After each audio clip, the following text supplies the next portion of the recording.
除了中部的街头，这个街头包括南部啦，这个花莲台东嘛是拢人有够济，要去屏东，要去台东这恒春半岛，这路包括台号线最低了这个路段，连甲头一天伫昨啊。头一天路南累计超过4万车次，4万台车经过这，你甲想，这看偌济车？这是最近几年来新观点。暗时呢，暗时伫垦丁大街，人道路顶面拢总伫伫大头底排队要食物件，伫餐厅内面拢总客满。这款的景象，这生意人讲真久无看到啊。 这一暝垦丁街啊人是有够多，每一间店拢排队，场面是真壮观。穿着短裤参衬大来到垦丁的游客，拢是准备要食好爽快。爱排队，还佫有一间卖鸭头的等台人客有够多，外口的座位嘛是坐满满。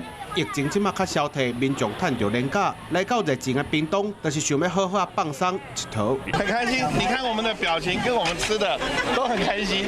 真的很多人，你看现在都封街了，车辆都没办法进来。关太久了，想说放假聚一聚这样。对业者来讲，看到人就是看到钱，像安尼情形已经足久无看。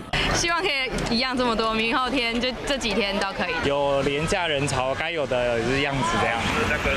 警察指挥是无因到无煞煞，年假的头一天，台线南下的车辆就突破4万台，而且佫比今年过年加出12%。即嘛是年假第二天，前往恒春的车犹原是真多。